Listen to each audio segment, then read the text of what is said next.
my lunch, and I wanted to do a brief video here to talk about some upcoming videos I hope to have. Well, I know I'm going to have them because I've already paid for the stuff I'm going to talk about. So, I am going to be doing a review of Red Velvet's Reva Festival 2022 birthday. So that's going to be coming up. I managed to get my hands on the limited edition one, even though I didn't pre-order it. So I'm excited to talk about that. I'm also going to be doing a review slash chat about RM's Indigo because I've already ordered copies of that. And so when that comes in, I'll be talking about that. And then, of course, Minho's Chase, when that comes in, I'll absolutely be talking about that. So I'm looking forward to all of the three things I just mentioned, and I'm still working on doing my Shiny year by year review. It's taking more work than I thought it was going to. I thought it'd be as simple as just listening to the songs, but as I started to listen to them, I started to have ideas. I started to have a monologue running in my mind. And also, there's just a lot of music every single year for Shiny. Like 2008, which is their debut year, there's so much music in that year. And then it just keeps going and keeps going and keeps going. And I was like, I could do my regular off the cuff, no note kind of conversation, but this time I just really wanted to make sure that I had my thoughts together and that what I was saying was something that I could like stand behind for quite a while. Because, yeah, going back and re listening to Shiny, the growth is exponential. I mean, everything was there. Like everything for success was there for them, but when you see how much they've grown as a group, it's like, oh my God, this is these this is boys to men. Like they went from baby boys to big men. And so I wanted to make sure I noted things that were important musically, as well as just, trying to talk a little bit about their year in other ways. So, I don't think it would be right to talk about Shiny's year with the music and not mention the Shin Se-kyung scandal. I always have a hard time saying that lady's name. But yeah, just I want to make sure I do that. And then one thing that is absolutely coming up soon, and this is where I need your help, which is part of the reason why I'm doing this video. In case you're unaware or you don't if you don't judge your life by anniversary dates, December 17th is the 5th anniversary of Jonghyun passing away, which means that I want to do a retrospective kind of feelings and things that we've learned this last 5 years, feelings that we've had. And this was actually prompted. I mean, I've been planning to talk about Jonghyun for the 5th year anniversary because, like, how could I not? But there was a tweet that I retweeted about the Story of Light series on my Twitter and how special that series was. And I misspelled something in my tweet, so I feel really bad about that. But basically, I talked about how the Story of Light series was like group therapy for Shawwals. And in thinking of, like, well, actually, let's talk about that. Let's talk about like what the releases after Jonghyun meant to us, how the group has changed in the last 5 years, how our thoughts about Jonghyun have not necessarily changed, but they've grown, evolved, our feelings about his passing, all of those things. I'll always feel the same way I feel about Jonghyun. I always feel like he's gone too soon. I always feel like there's so much potential that he had that was unexplored because of the end of his life. I'll always feel like he was a tremendous man. That's never going to change. But I think in addition to that, like we need to talk about his musical legacy. We need to talk about kind of where we think things are headed for him in terms of being remembered. Because honestly, I feel like with some of the moves that have been made, both by SM and honestly by Jonghyun's family, I'm really scared that we're going to get to a point where he's not going to be remembered except for the people who really loved second gen and who really love Shiny. If you could do me a favor, and I know this is asking a lot, but in the next few days, if you could just give me some talking points that you'd like me to address while we have this discussion, I'd really like to do that because, again, I know what my feelings are, and I feel like I know what other people's feelings are in some ways, but in other ways, I feel like maybe I'm just in a vacuum, I'm in a void. But yeah, I really want to make sure I talk about that because it's important and it's something that, I mean, I don't know how it is for other people, but anytime your bias dies, not that he was my bias, but like Shiny is my bias group. Anytime something like this happens with your bias, it changes everything. It changes your entire relationship with previous music, it changes your relationship with new music, it changes your relationship with how you thought about this person. Everything changes when we're talking about life and death. And so I really wanted to talk about that. Also, like, Kara came out with their new song, Watch Me Move. I think it's, that was Watch Me Move, is that what it's called? Anyway, they had the 6 microphones, which I find that so incredibly special. And again, I feel like this is another fandom that can really understand how it feels to hold a space at the table for someone who'll never be able to join you for dinner. So I just think it's important to have the conversation because we're 5 years out, and also because I know this is an almost identical conversation that FX fans are going to have. It's an almost identical conversation that car fans are going to have. Like, there's a lot of fandoms that are having these conversations, and I don't mind getting it started here. But those are all the things I have upcoming. Other stuff, just like life stuff, because I guess I could tell you about that. Thanksgiving was hella weird for me this year. So I spent Thanksgiving at the movie theater, like almost all of Thanksgiving Day. I left home around like 11 a.m. I didn't come home until maybe 9 o'clock, and I watched Guillermo del Toro's Pinocchio because Netflix put stuff in theaters for like 1 week. So I watched that, and then I watched The Menu, which I thought was really, really good. And then I watched Glass Onion, a Knives Out movie, which also Netflix put in theaters for 1 week. And I did that because my mom invited my ex-husband to Thanksgiving to have dinner. So yeah, I decided I didn't want to be there for that shit. So I ended up spending the day out of the house, and that was a lot. That was a lot. But anyway, yeah, I want to make sure that you guys know that, like, I haven't abandoned this channel, even though, funny enough, last weekend I actually recorded a video that I did not post because it was a pre-recorded video, but I recorded a video of me telling you guys that I was going to end this channel. And I wasn't going to do it out of any kind of nefarious reason. I wasn't going to do it because I don't like you guys. Like, it had nothing to do with that. It wasn't outside forces making me feel like I needed to end this channel. It was just more of like, I knew I really didn't have a lot of content for you guys.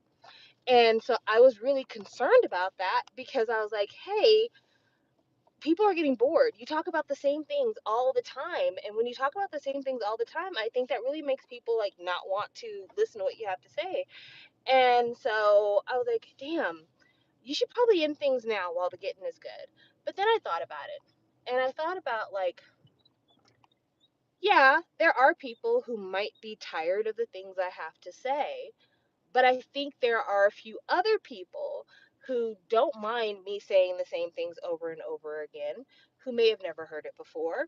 And maybe that provides a level of comfort to people to know that in a lot of ways, I'm not ever going to change. So I talked myself off the ledge and decided, you know what? Think about it differently. Think about, instead of like having to provide different content, this is more of a diary. Like, my channel is more of a diary to myself, to remind myself of where I was in my life at that period in time, where I was with K-pop at that period in time, and just doing this for me. I mean, I've been doing it for me. I think you guys can tell because I don't buy as much as I used to.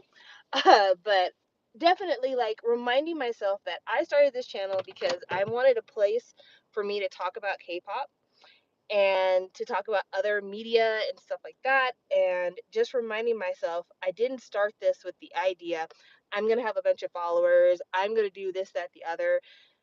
I didn't start it that way. I came to this channel because I just wanted to talk. I needed to let those out and hear other people's feedback. And so, getting back to the root of things, I may not upload frequently, and you may see me kind of helter skelter. Like, I might upload a whole bunch one month and then hardly anything the next month, but it's because I want to make sure that when I'm here, I'm documenting something that's important to me. I'm on here because there's something I need to talk about that you guys might benefit from hearing, or something that I want to talk about because it's been niggling in the back of my mind, or, talk about the same old bullshit because it's fun to reminisce. But anyway, it goes. I'm just really glad that you guys have been here to talk about things with me. I'm really glad that you guys allow me to continue to spout my bullshit. And I'm really, really glad that we have a history. I don't have friends. I'm not a person who makes friends in real life. Like, I'm not an unlikable person, I don't think, but like at my job, I'm friends with the people at my job while I'm in my 9 to 5. And as soon as I leave that bitch, don't call me, don't talk to me. I don't know you if I see you at the supermarket. I don't really have friends. And part of that is because I grew up a military brat. I moved from place to place to place. And so the idea of keeping friends, it's just never been a priority for me because I knew eventually I would lose them. And when I lose friendships, sometimes it hurts, but a lot of times it's just like, that's how it is because people change. You go through different phases in your life, you move, whatever else. This channel has been such a constant to me. I've had this channel now for 6 years, 6 years, close to 7 years. This channel has been huge for me. And then this year is my 10-year K-pop year. Like, I've heard of K-pop before now. Don't get me wrong. The first K-pop song I ever heard was Nobody by the Wonder Girls on the Wendy Williams shows. And I think that was back in 2009, 2010.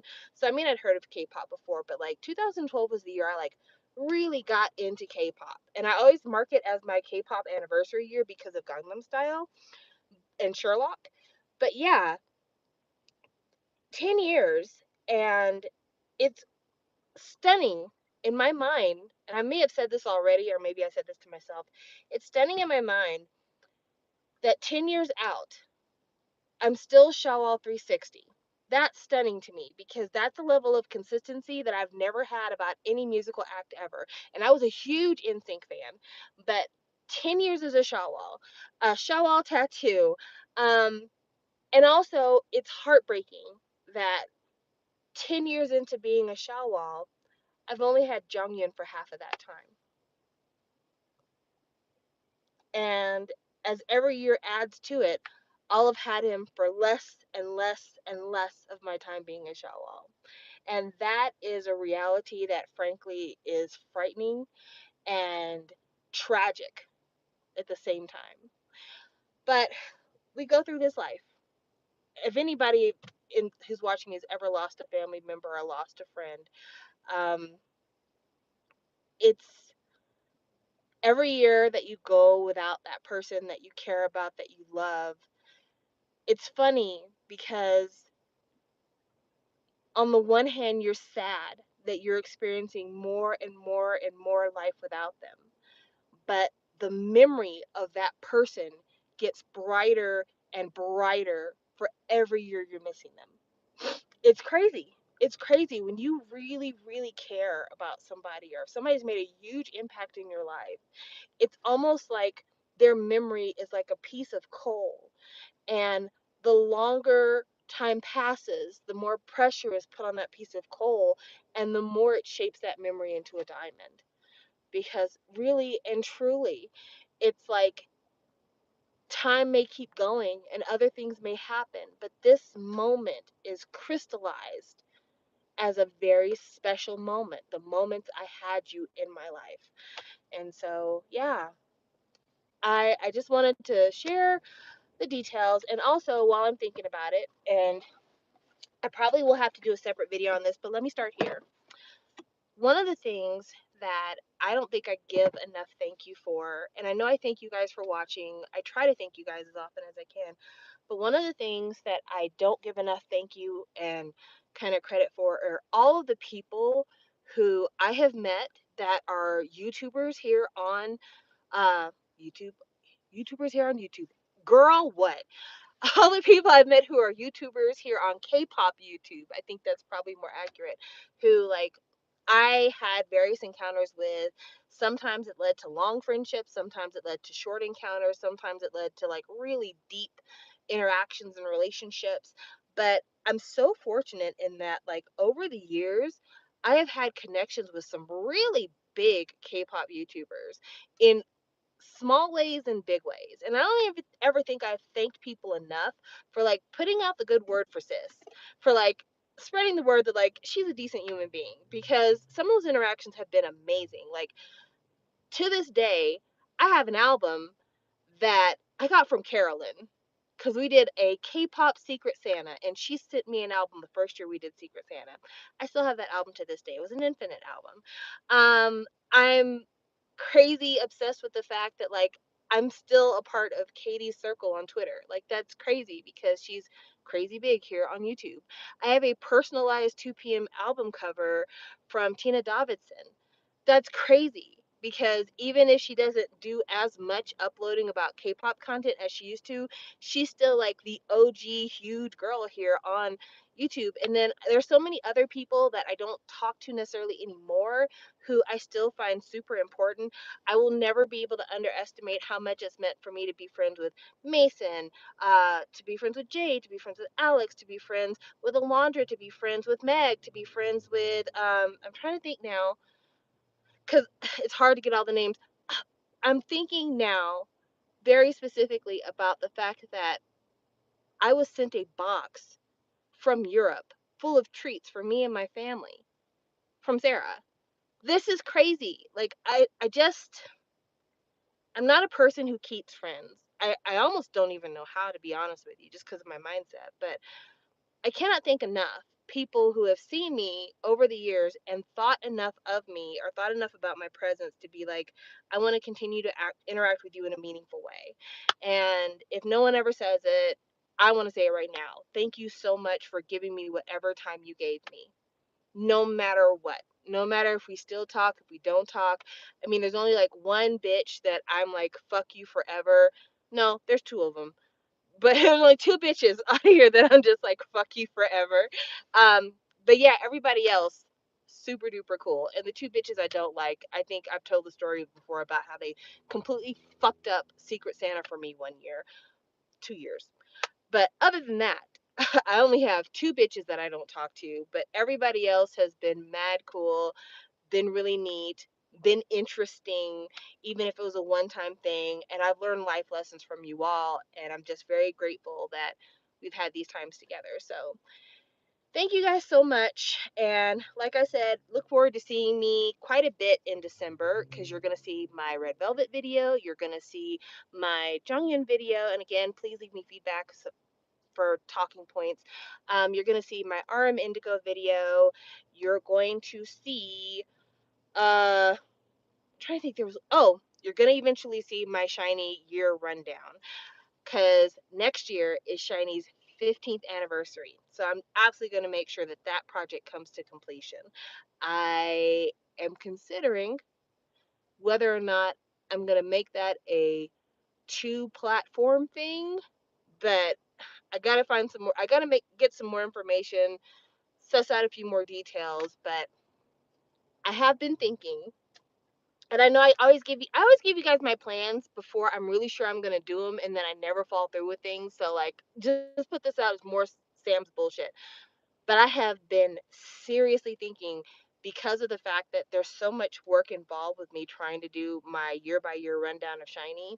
I've been seriously thinking of converting some of my older videos into podcasts and doing the year by year rundown as a podcast. I'm not sure where I would house it, how I would record it, like all those things I really don't have any experience with. So I would need to do a little bit more research to make that happen. But at this point in the game, I feel like my videos kind of are podcasts, vlogs. So it just seems like that's the next leap in reality. So anyway, if that does come to fruition, if I actually do manage to figure out how to podcast this shit, I am going to be reaching out to a couple of different people to see if they would like to talk about SHINee with me. And if you are a person who would like to talk about SHINee with me on a year by year basis, I would love to be friends with you and do things and record things and make it happen. But anyway, thank you guys so much for watching me today, and I will talk to you later. Bye.